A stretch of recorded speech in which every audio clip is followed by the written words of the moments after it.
बच्चों अस्सलाम वालेकुम। लास्ट टाइम हम लोगों ने इन द प्रीवियस लेक्चर हम लोगों ने control and coordination chapter start किया था और उस कंट्रोल एंड कोऑर्डिनेशन में सबसे पहले तो हमने आपसे हार्मोन के बारे में बताया।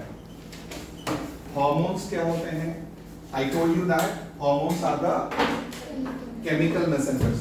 हार्मोन्स उन केमिकल मैसेंजर्स को कहते हैं जो आपकी बॉडी में कुछ स्पेसिफिक ग्लैंड से सिक्रीट होते हैं और उनका एक्शन टारगेट साइट पर होता है। ये हार्मोन्स केमिकली कार्बोहाइड्रेट के भी बने हो सकते हैं, प्रोटीन के भी हो सकते हैं, अमीनो एसिड के भी हो सकते हैं और स्टेरॉइड भी हो सकता है। अलग अलग इसका नेचर हो सकता है। हार्मोन जहां से सिक्रीट होता है उसका एक्शन वहां नहीं होता, इसका एक्शन दूर होता है। जैसे मैंने कहा था कुछ हार्मोन जो है आपके पिट्यूटरी ग्लैंड से निकलते हैं और आपकी बॉडी के दूसरे ऑर्गन्स पे जाके उनका एक्शन होता है। इफ यू रिमेंबर ग्लैंड्स कहते हैं ऐसी टिश्यू, एक ऐसा पार्ट बॉडी का जो कोई चीज सिक्रीट करता हो। कितने टाइप के ग्लैंड्स बताए थे? कौन कौन से? एंडोक्राइन, एक्सोक्राइन और हेटेरोक्राइन। ये तीन टाइप के ग्लैंड बताए थे। Endocrine gland, exocrine gland and heterocrine gland. बच्चों एंडोक्राइन ग्लैंड कौन से होते हैं? डक्टियस ग्लैंड। वो ग्लैंड जो आपकी बॉडी में कोई केमिकल या हार्मोन्स सिक्रीट करते हैं डायरेक्टली ब्लड में बिना किसी ट्यूब के। जो हार्मोन्स डायरेक्टली हार्मोन्स निकालते हैं डायरेक्टली आपके ब्लड में बगैर किसी ट्यूब के, विदाउट एनी डक्ट, ऐसे ग्लैंड को हम एंडोक्राइन ग्लैंड या डक्टलेस ग्लैंड कहते हैं। जबकि वो ग्लैंड जो आपकी बॉडी में कोई केमिकल या एंजाइम सिक्रीट करते हैं डक्ट के थ्रू, उन ग्लैंड को क्या कहते हैं बच्चों? Exocrine gland. एंडोक्राइन के एग्जांपल बताइए। एंडोक्राइन में pituitary, hypothalamus, pineal gland, thyroid, parathyroid, thymus, adrenal, pancreas और testis ovary. Similarly exocrine gland वो ग्लैंड जो डक्ट के थ्रू कोई केमिकल सिक्रीट करते हैं। जैसे इसमें बताया था मैंने आपको लिवर और सलाइवरी ग्लैंड। लिवर बाइल जो सिक्रीट करता है डक्ट के थ्रू, तो ये एक्सोक्राइन ग्लैंड। और सलाइवरी ग्लैंड से जो सलाइवा आता है वो भी डक्ट के थ्रू, तो ये एक्सोक्राइन ग्लैंड है। हेटेरोक्राइन ग्लैंड क्या होता है? क्या क्वेश्चन? जो ग्लैंड आपकी बॉडी में कोई केमिकल हार्मोन्स डायरेक्टली ब्लड में भी निकालता हो और कोई केमिकल सब्सटेंस डक्ट के थ्रू भी निकालता हो, तो ऐसे ग्लैंड को हेटेरोक्राइन ग्लैंड कहते हैं। इसका एग्जांपल मैंने बताया था पैंक्रियास में एक तो ये डक्ट्स हैं। इन डक्ट से पैंक्रियाटिक जूस आता है। इन डक्ट के थ्रू पैंक्रियाटिक जूस आता है, जबकि इनके बीच में कुछ सेल्स होते हैं जिनका नाम होता है islets of Langerhans, alpha, beta, delta, gamma. ये जो सेल्स हैं इसमें से हार्मोन निकलता है, इंसुलिन निकलता है, ग्लूकागॉन निकलता है। तो इसके अंदर एंडोक्राइन और एक्सोक्राइन दोनों की प्रॉपर्टीज पाई जाती हैं। तो ऐसा ग्लैंड कौन सा? Endocrine gland. तो लास्ट टाइम हम लोग एंडोक्राइन ग्लैंड्स के बारे में पढ़ रहे थे। उसके अंदर मैंने ये ग्लैंड बताया था सबसे पहले आपको। कौन सा? Pituitary gland. एंडोक्राइन ग्लैंड में सबसे पहले पिट्यूटरी ग्लैंड, फिर उसके बाद हमने बताया था आपको थायराइड, पीनियल ग्लैंड। पीनियल के पास बताया था थायराइड। थायराइड के बाद होता है पैराथायराइड, फिर उसके बाद थाइमस, फिर होता है एड्रिनल ग्लैंड, फिर होता है पैंक्रियास, टेस्टिस एंड ओवरी। ये हमारी बॉडी के डिफरेंट एंडोक्राइन ग्लैंड्स हैं जो आपको पढ़ने हैं। सबसे पहले pituitary gland. If you remember pituitary gland ये एक ब्रेन का अंदर, आपके ब्रेन के अंदर पाया जाता है। इसको मास्टर एंडोक्राइन ग्लैंड भी कहा जाता है। इसका नाम मास्टर एंडोक्राइन ग्लैंड है। इस ग्लैंड से जो हार्मोन निकलते हैं, एक निकलता है कौन सा? Growth hormone. एक बताया था TSH, मतलब थायराइड स्टिमुलेटिंग हार्मोन। एक बताया होगा ACTH, एड्रिनोकॉर्टिकोट्रॉपिक। एक बताया था प्रोलैक्टिन। एक बताया था FSH। एक बताया था LH। एक बताया था ऑक्सीटोसिन और एक और हार्मोन होता है ADH। ये सारे के सारे हार्मोन पिट्यूटरी ग्लैंड से सिक्रीट होते हैं।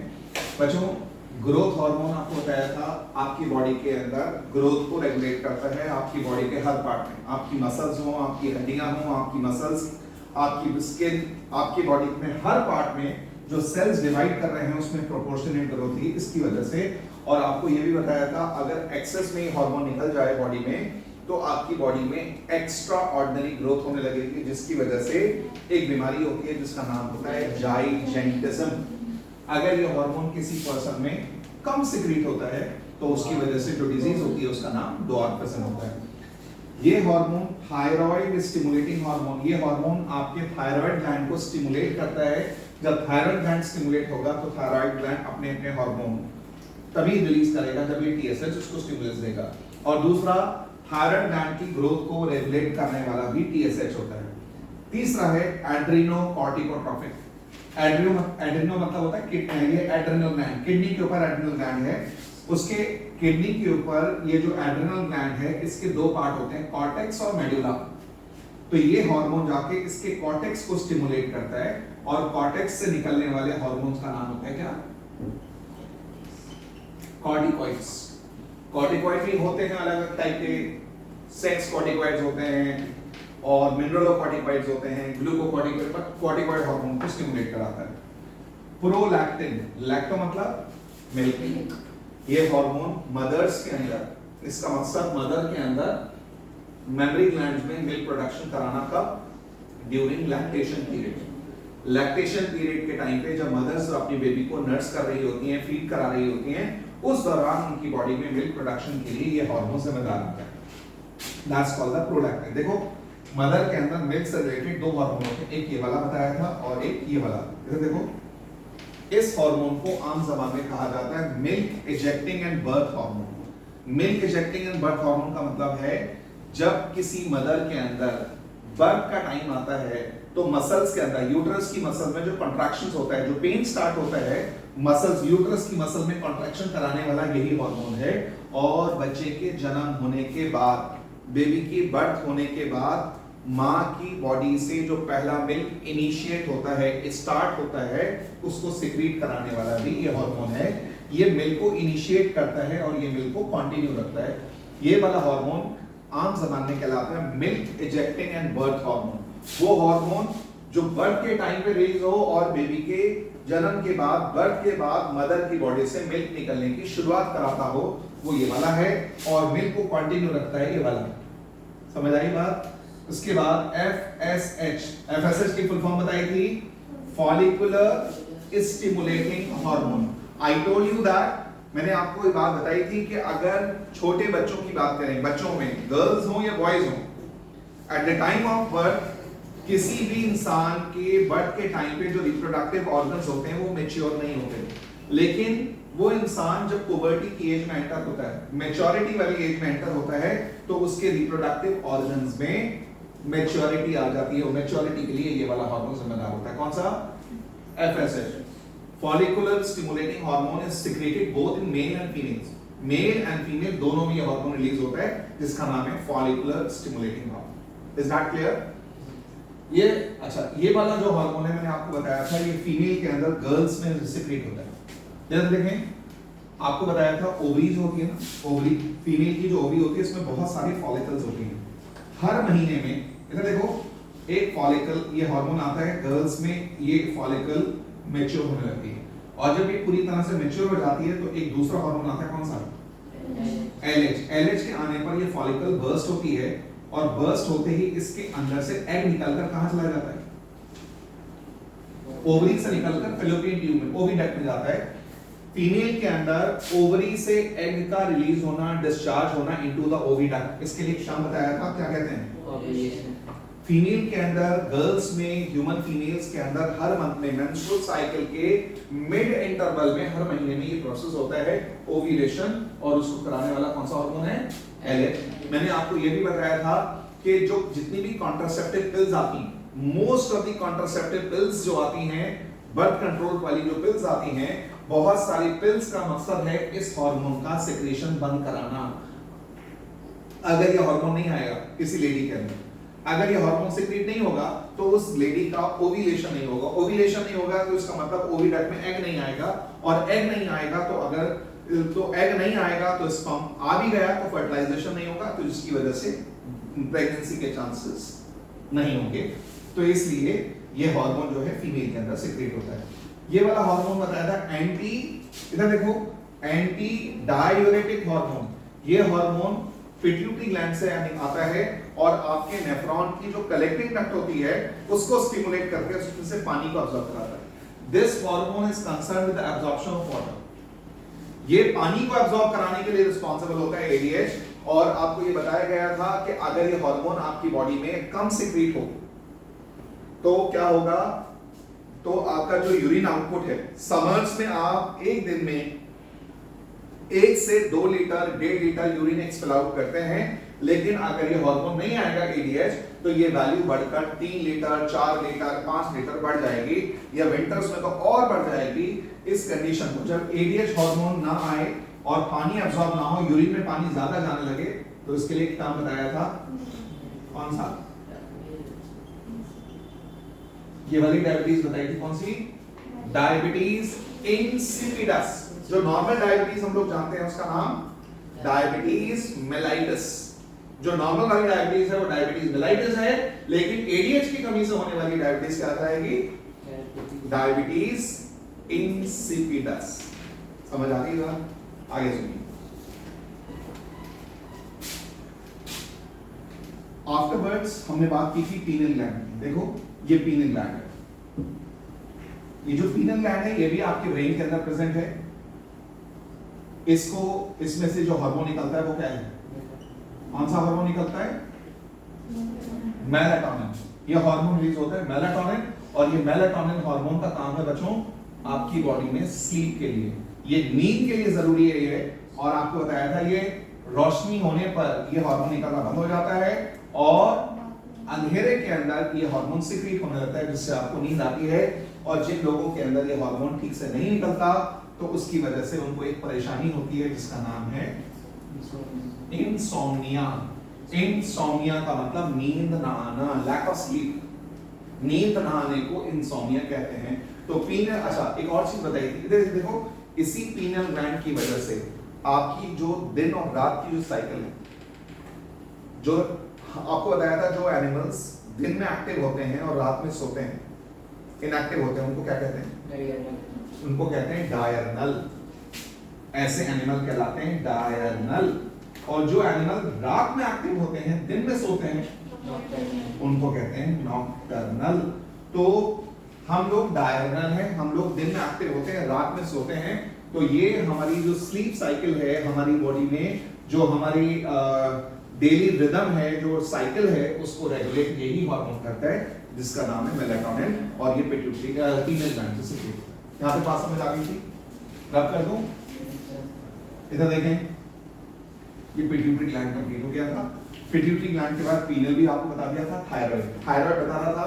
थायराइड आपके जिस्म का सबसे बड़ा लार्जेस्ट एंडोक्राइन ग्लैंड है, और ये थायराइड ग्लैंड से जो हार्मोन निकलते हैं उसमें 2 मेन हैं, होते और भी हैं। एक बताया था कौन सा, T3, या इसका दूसरा नाम, या ट्राई आयोडोथायरोनिन, ट्राई आयोडोथायरोनिन। और दूसरा हार्मोन होता है कौन सा, कौन सा, थायरोकैल्सिटोनिन। ये 2 हार्मोन होते हैं। मैंने आपसे कहा था मेन हार्मोन ये वाला है थायरोक्सिन, जिस और T3 से कहते हैं, इसमें 3 आयोडीन के एटम्स होते हैं। 3 आयोडीन के एटम होने की वजह से इसको ट्राई आयोडोथायरोनिन कहते हैं। ये T3 हार्मोन है। पहले इसका फंक्शन मैंने तुम्हें बताया था, सबसे पहले ये आपकी बॉडी का बेसल मेटाबॉलिक रेट BMR को रेगुलेट करता है। ये आपकी बॉडी में BMR को रेगुलेट करता है। अगर ये हार्मोन ज्यादा निकल गया ब्लड में तो एक कंडीशन होती है हाइपरथायरॉयडिज्म। आपका बॉडी का BMR तेज हो जाएगा, आपकी हार्ट बीट बढ़ जाएगी, आपका ब्लड प्रेशर बढ़ जाएगा, आपका ब्रीदिंग रेट बढ़ जाएगा, सांस तेज से आने लगेगा, आपके बॉडी के डाइजेस्टिव सिस्टम, हर चीज, हर सारे सिस्टम तेज हो जाएंगे, और जब तेज हो जाएंगे तो उससे आपका वेट लॉस भी होगा और आपको रात में नींद नहीं आएगी, यू फील रेस्टलेस फील करोगे, तो ये कंडीशन भी नॉर्मल नहीं है। और अगर ये हार्मोन आपकी बॉडी में कम सिक्रीट होता है तो उसको कहते हैं हाइपोथायरॉयडिज्म। आपका मेटाबॉलिक रेट डाउन हो जाएगा, आपके सारे सिस्टम स्लो हो जाएंगे, आपका वेट गेन होने लगेगा, तो आप और आपकी मेंटल एबिलिटी पर भी इसका असर पड़ेगा। दूसरा मैंने आपको फंक्शन बताया था इस हार्मोन का, ये आपके मेंटल डेवलपमेंट के लिए भी जिम्मेदार होता है। ये हमारे ब्रेन के डेवलपमेंट के लिए भी जरूरी है, जिसको हिंदी में कहते हैं ना मानसिक विकास। हमारा जो मानसिक विकास है, जो ब्रेन का डेवलपमेंट है, उसके लिए भी जरूरी है। जो मदर प्रेगनेंसी के टाइम पे एडिक्वेट मात्रा में आयोडीन नहीं लेती हैं, जो लेडीज, जो मदर्स एडिक्वेट क्वांटिटी में आयोडीन नहीं कंज्यूम करती हैं प्रेगनेंसी के अंदर, उनके अंदर ये हार्मोन नहीं बनता या कम बनता है। और अगर कम बनेगा तो जिसकी वजह से उनके बेबी के अंदर कई सारे मेंटल डिसऑर्डर होने के चांसेस, बच्चे का ब्रेन का डेवलपमेंट ठीक से नहीं हो पाएगा। तो इस वजह से, क्योंकि ये मेंटल डेवलपमेंट के लिए भी रिस्पांसिबल होता है। कौन सा? अगर इसकी बात नहीं कर रहे, अभी हम इसकी बात कर रहे हैं। अगर किसी मदर, कोई मदर है प्रेगनेंसी के टाइम पे, कोई मदर के अंदर आयोडीन कम है कहकशां, तो उससे क्या होगा, उनकी लेडी के अंदर थायरॉक्सिन कम बनेगा। थायरॉक्सिन कम बनने की वजह से जो बेबी उनकी बॉडी में प्रेजेंट है, जो फीटस उसका पनप रहा है, उसके अंदर उसका ब्रेन का डेवलपमेंट ठीक से नहीं हो पाएगा, जिसकी वजह से वो बच्चा मेंटली रिटार्डेड हो सकता है, उसका ब्रेन का डेवलपमेंट ठीक से नहीं होता। ठीक है, आगे सुनिए। उसके बाद ये वाला हार्मोन है कौन सा? अच्छा, अगर ये मैंने आपको एक बात और बताई, अगर ये हार्मोन के बनने के लिए आपको क्या चीज चाहिए? आयोडीन। अगर आपके अंदर कुछ जो लोग ऐसे होते हैं जिनके अंदर आयोडीन नहीं है, आयोडीन ना बनने की वजह से ये हार्मोन कम बनेगा या कम बनेगा, जिसकी वजह से आम लोगों में देखा होगा आपने, उनका नेक का साइज बढ़ जाता है। इस कंडीशन को क्या कहते हैं? गोइटर। किन लोगों में गोइटर होने के चांस ज्यादा होते हैं? जो आयोडाइज सॉल्ट नहीं कंज्यूम करते, जो पहाड़ों पे हिली एरियाज में रहने वाले लोग हैं, आमतौर पे उनके अंदर गोइटर की प्रॉब्लम देखने को मिलती है। फिर उसके बाद आता है कैल्सीटोनिन। कैल्सी मतलब कैल्शियम। ये हार्मोन आपके खून में, आपकी बॉडी में calcium hormone, calcium ion concentration के लिए रिस्पांसिबल होता है। जब आप कोई भी डाइट लेते हैं, मिल्क लेते हैं, whenever you have the diet, और आपके खून में कैल्शियम का कंसंट्रेशन बढ़ता है, ये हार्मोन आपके उस कैल्शियम को डिपॉजिट करा देता है। कहां पर? आपकी हड्डियों पे डिपॉजिट करा देता है कैल्शियम को। तो कैल्शियम आयंस को हड्डियों पे डिपॉजिट कराने का काम किसका है? किसका है? थायरोकैल्सिटोनिन। मेरी बात समझ आ रही है? थायरोकैल्सिटोनिन, ये थायरोकैल्सिटोनिन जो है हड्डियों पे कैल्शियम डिपॉजिट कराने के लिए रिस्पांसिबल होता है। ठीक है, थायराइड के बिल्कुल नीचे एक ग्लैंड होता है, कौन सा? पैराथायराइड। थायराइड के बिल्कुल नीचे, तो उसमें से हार्मोन निकलता है, कौन सा? पैराथॉर्मोन, जिसको हम पीटीएच कहते हैं। ये हार्मोन इस हार्मोन का उल्टा काम करता है, अपोजिट है। अगर आपकी बॉडी में कैल्शियम की डेफिशिएंसी है और आप डाइट में भी कैल्शियम नहीं ले रहे हैं, तो बॉडी में कैल्शियम की कमी होने की वजह से ये पैराथॉर्मोन जाके आपकी हड्डियों में से कैल्शियम को रिमूव कराने लगेगा। जब ये हार्मोन जाएगा, हड्डियों में से कैल्शियम निकलने लगेगा, और अगर ये आता रहा, हड्डियों में से कैल्शियम रिमूव होता गया, तो आपके खून में कैल्शियम की डेफिशिएंसी बहुत ज्यादा हो जाएगी, और कैल्शियम की डेफिशिएंसी होने की वजह से लोगों को एक प्रॉब्लम हो सकती है, कौन सी? ऑस्टियोपोरोसिस। ऑस्टियो मतलब बोन, पोरोसिस पोर्स हो जाना, हड्डियों में पोर्स हो जाएंगे, और उन पोर्स की वजह से हड्डियां कमजोर हो जाएंगी and become prone to fracture. Fracture होने के चांसेस बढ़ जाते हैं, बोन की डेंसिटी कम हो जाती है इस प्रॉब्लम की वजह से, जिसका नाम है ऑस्टियोपोरोसिस। अच्छा, ये बताएं, suppose a person is taking adequate, a person is having calcium tablets every day without consultation of a doctor. एक इंसान डॉक्टर के कंसल्टेशन के बगैर बहुत सारी कैल्शियम की गोलियां, कैल्शियम की टैबलेट्स, कैल्शियम सैंडोज वगैरह कंज्यूम करता है, इसका कोई नुकसान है? If you are consuming calcium tablets without the consultation of a doctor, without advice of a doctor, आपके डॉक्टर के एडवाइस के बगैर आप कैल्शियम की टैबलेट्स रोजाना कंज्यूम करने लगे, कोई हर्ज है उसमें? कोई नुकसान है?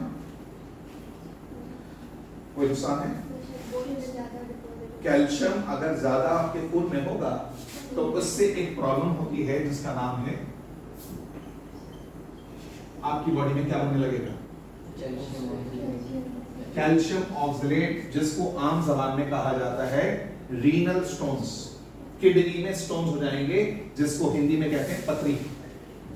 रीनल स्टोन्स, ज्यादा कैल्शियम बॉडी में होने से आपको किडनी के अंदर स्टोन होने लगेंगे, रीनल स्टोन्स कहते हैं। रीनल स्टोन्स यानी किडनी में स्टोन की प्रॉब्लम हो सकती है। देन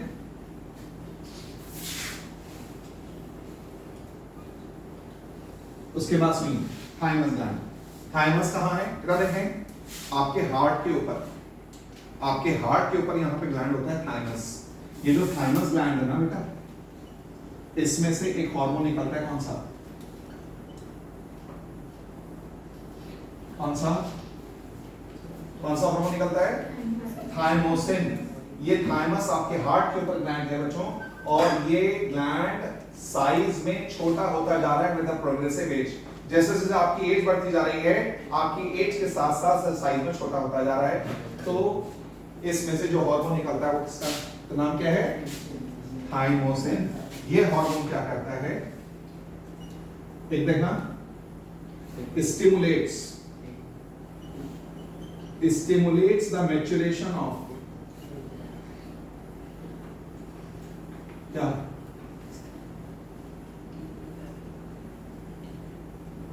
कौन सा? stimulates the maturation of T lymphocytes। आपको बताया था आपकी बॉडी में ना व्हाइट ब्लड सेल का एक टाइप होता है, कौन सा? लिम्फोसाइट। ये लिम्फोसाइट दो टाइप के होते हैं, एक होता है बी लिम्फोसाइट, एक होता है कौन सा? T lymphocyte. ये बी लिम्फोसाइट बनते हैं बोन मैरो में, आपकी हड्डियों के अंदर बोन मैरो में, और मैच्योर भी नहीं होते हैं। लेकिन टी लिम्फोसाइट तो बनते तो बोन मैरो में हैं, लेकिन मैच्योर होने के लिए चले जाते हैं कहां पर? थाइमस पर। तो T for thymus, T for T lymphocyte. इसलिए इस वाले हार्मोन का मेन काम है आपकी बॉडी के इम्यून सिस्टम में पार्टिसिपेट करना। ये आपकी बॉडी के अंदर किसी पर्टिकुलर इन्फेक्शन के टाइम पे आपकी बॉडी को लड़ने में मदद करता है, आपकी इम्यूनिटी के लिए रिस्पॉन्स, आपकी इम्यूनिटी को स्ट्रॉन्ग करता है थाइमोसिन। उसके बाद अब कर दूं, अब आते हैं एक बहुत इंपॉर्टेंट ग्लैंड जिसका नाम है एड्रिनल ग्लैंड। एड्रिनल, पैंक्रियास, फिर उसके बाद हम टेस्टिस, ओवरी की बात करेंगे। देखिए सर, ये क्या है? ये आपकी किडनी है। किडनी के ऊपर ये ग्लैंड है, कौन सा? इधर देखें, कौन सा ग्लैंड है? Adrenal gland. एड्रिनल ग्लैंड, इस एड्रिनल ग्लैंड के दो हिस्से हैं।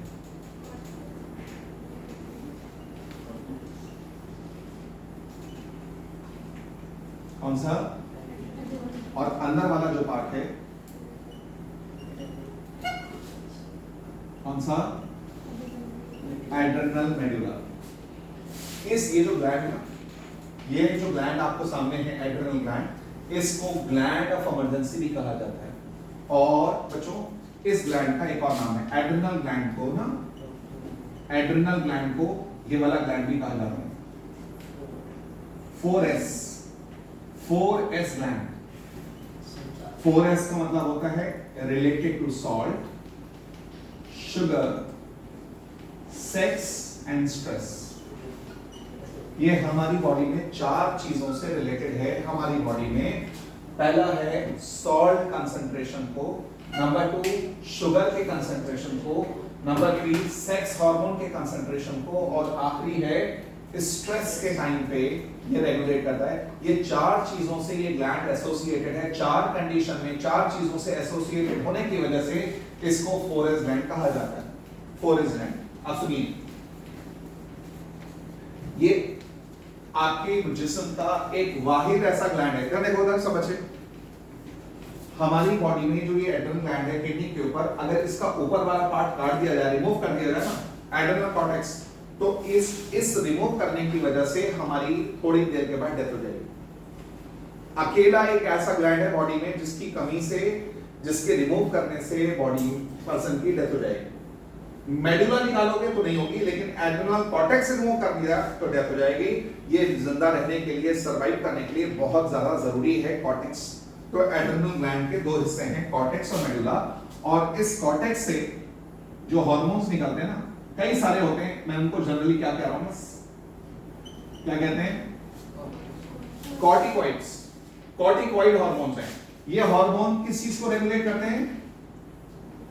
एक तो है सॉल्ट कंसंट्रेशन, आपकी बॉडी में salt concentration plus sugar concentration plus concentration of sex hormones,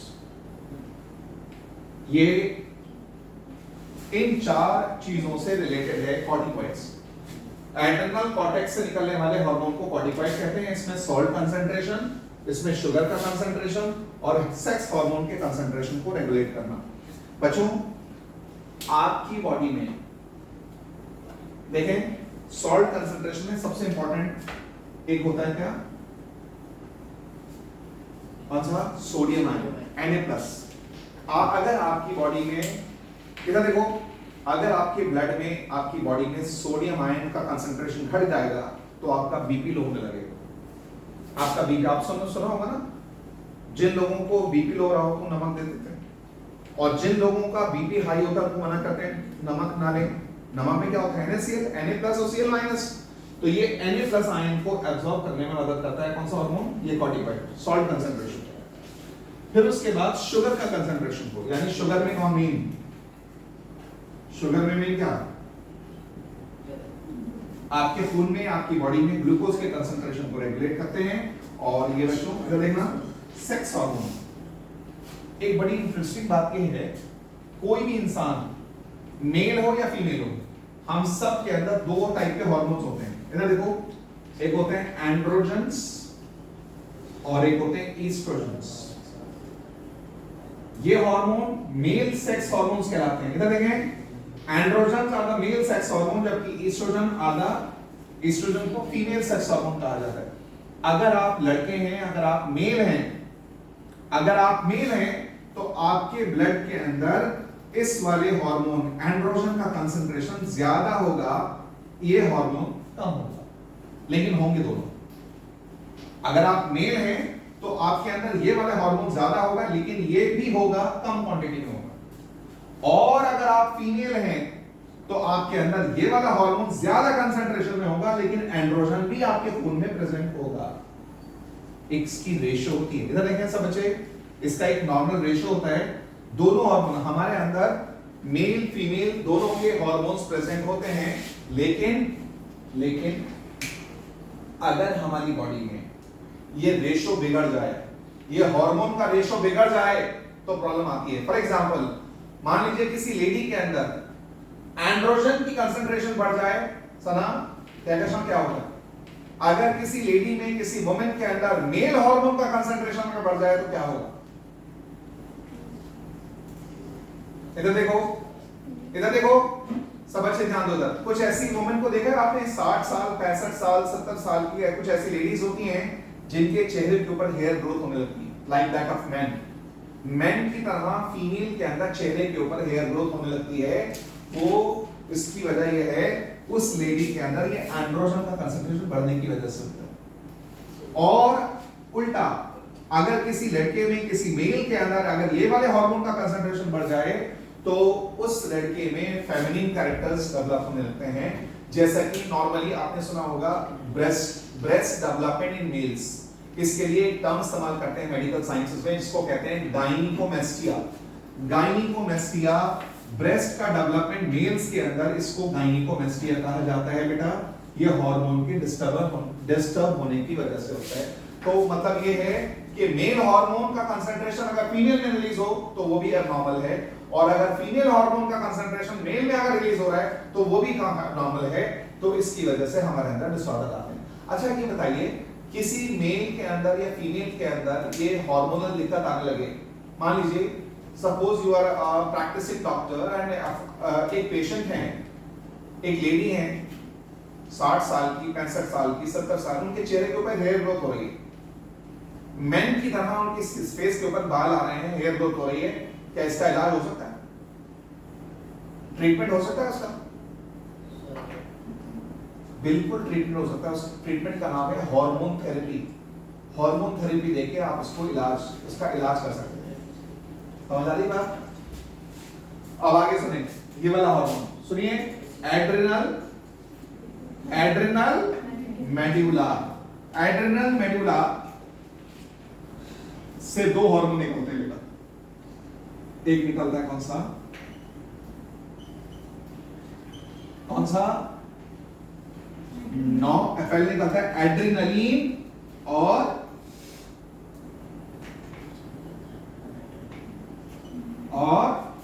कौन सा?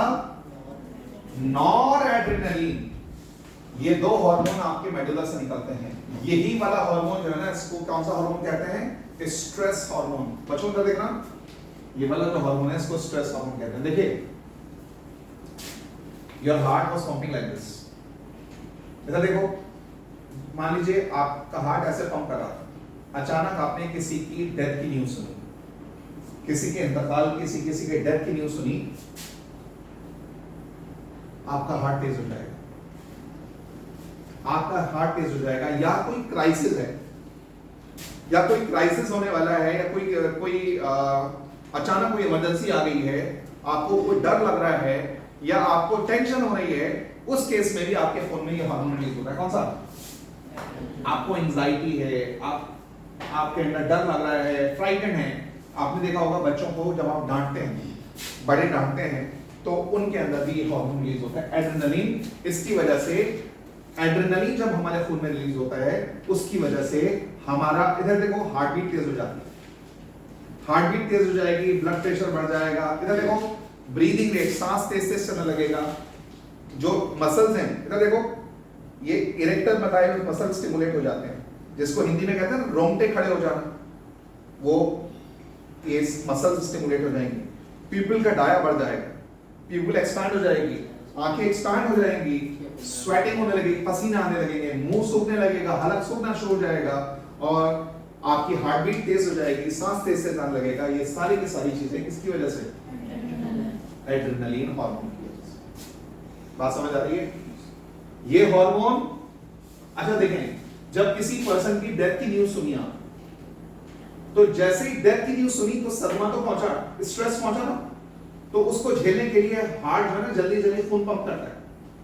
तो जल्दी जल्दी जब हार्ट पंप करेगा तो ब्रेन को ब्लड ज्यादा पहुंचेगा, जब ब्रेन को ज्यादा ब्लड पहुंचेगा तो ज्यादा ग्लूकोज, ज्यादा एनर्जी पहुंचेगी, जिसकी वजह से आपका ब्रेन उस सदमे को, उस शॉक को, उस ट्रॉमा को झेल पाएगा। और जिन लोगों के अंदर ये हार्मोन अगर नहीं रिलीज हुआ, क्या होगा? या तो आपने नाम सुना नर्वस ब्रेकडाउन, हार्ट अटैक आ जाएगा, नर्वस ब्रेकडाउन हो जाएगा, पर्सन कोमा में जा सकता है शॉक की वजह से, और इवेंचुअली डेथ भी हो सकती है। तो ये हार्मोन आपकी बॉडी में इमरजेंसी के अंदर रिलीज होता है, इमरजेंसी में आना जरूरी है, ये आपको शॉक को झेलने में मदद करता है। मेरी बात कुछ समझ आई नहीं? ये हार्मोन आपकी बॉडी में शॉक में हेल्प करता है। इधर देखें, ये हार्मोन शॉक को आपको इमरजेंसी सिचुएशन में अडॉप्ट करने में हेल्प करता है, जबकि ये नॉन एड्रेनलिन जो है आपको इमरजेंसी स्टेट से बाहर नॉर्मल स्टेट में लेकर आता है। इधर देखें, सपोज करिए you are going to appear for the board exam, आपके अंदर बोर्ड एग्जाम, मान लीजिए थोड़े दिन बाद आपका बोर्ड एग्जाम, एंड उस बोर्ड एग्जाम के अंदर आपको बताया गया, कुछ ऐसे टॉपिक्स बताए गए जो आपको तैयार करने के लिए कहा गया, मैंने या टीचर ने बताया आप ये टॉपिक्स तैयार कर लीजिए, एंड यू आर प्रिपेयर्ड, बहुत अच्छे से आपने उन टॉपिक्स को तैयार किया, आपने उन टॉपिक्स को एग्जाम के लिए बहुत अच्छे से रिवाइज किया है, पढ़ा हुआ है, और फाइनली एग्जाम का दिन आ गया, आप एग्जामिनेशन हॉल के बाहर खड़े हुए हैं, लास्ट मोमेंट पे आपको पता चले कि जो टॉपिक्स आपने तैयार किए थे वो तो सिलेबस के अंदर है ही नहीं, जो आपने छोड़े हैं टॉपिक्स वो एक्चुअल में इसका पार्ट था, वही एग्जाम में आना है, कैसे रिएक्ट करेंगे आप? How will react? अगर आपको ये कोई पर्सन आपसे ये डिस्कस करे कि जो टॉपिक आपने तैयार किए हैं वो एग्जाम के अंदर इंक्लूडेड नहीं है, वो डिलीटेड टॉपिक्स थे, और जो आप छोड़ के आए हैं वही टॉपिक एग्जाम में आ रहे हैं, how will react? Heart beat तेज हो जाएगी, सांस तेज तेज चलने लगेगा, माउथ ड्राई हो जाएगा, स्वेटिंग शुरू हो जाएगी, और इरेक्टर प्लाई मसल स्टिमुलेट हो जाएंगे, पीपल का डाया बढ़ जाएगा। ये सारी की सारी कंडीशन सिम्टम्स आपके अंदर इसकी वजह से आ रहे हैं। अब सुनिए, आप एग्जामिनेशन हॉल में गए, एग्जामिनेशन हॉल में आपकी हार्ट बीट बढ़ी हुई है, ब्रीदिंग रेट बढ़ा हुआ है, स्वेटिंग हो रही है, स्ट्रेस में आए हुए हैं आप, और इन्विजिलेटर ने आपको क्वेश्चन पेपर हैंडओवर किया। क्वेश्चन पेपर आपके सामने आया, सारे वो क्वेश्चन थे जो आपको आते थे, वही टॉपिक्स आए हैं, कोई बाहर से नहीं है, each and everything is included, जो आपने टॉपिक तैयार किए वही एग्जाम में आए हैं, तो पेपर देखकर कैसे आप बिहेव करेंगे? एक साई ऑफ रिलीफ होगा, जो हार्ट बीट बढ़ी हुई थी वो नॉर्मल हो जाएगी, ब्रीदिंग रेट जो बढ़ा हुआ था वो नॉर्मल हो जाएगा, स्वेटिंग जो हो रही थी वो बंद हो जाएगी, माउथ ड्राई जो हो गया था वो दोबारा से सलाइवेशन शुरू कर देगा, और आप नॉर्मल हो जाएंगे। कि कौन से हार्मोन की वजह से? ये हार्मोन इमरजेंसी में रिलीज होता है और ये आपको नॉर्मल स्टेट में लेकर आता है। इसीलिए आपने देखा होगा जब एग्जाम के अंदर बच्चे जा रहे होते हैं, बोर्ड एग्जाम में या एग्जाम में बच्चे जा रहे होते हैं, तो उनके अंदर उसकी वजह से ना, इमरजेंसी की वजह से उन बच्चों, ज्यादातर बच्चों में ये हार्मोन रिलीज हुआ होता है। इसलिए बच्चे जब एग्जाम में जाते हैं उनको भूख नहीं लगती। भूख इसलिए नहीं लगती क्योंकि एड्रेनलिन की वजह से सलाइवेशन हो रही ना, बॉडी के डाइजेस्टिव जूसेस का सेक्रेशन नहीं होता, इसलिए उस पर्सन को, उस बच्चे को भूख नहीं लगती। लेकिन वही बच्चा जब एग्जामिनेशन हॉल से बाहर निकलता है उसको भूख लगने लगती है। किसकी वजह से? नॉर्मल। ये हार्मोन इमरजेंसी में, और ये इमरजेंसी से नॉर्मल स्टेट में लाने का हार्मोन है, दैट्स कॉल्ड द नॉर्मल। समझ आ गई बात? क्लियर है? ठीक है।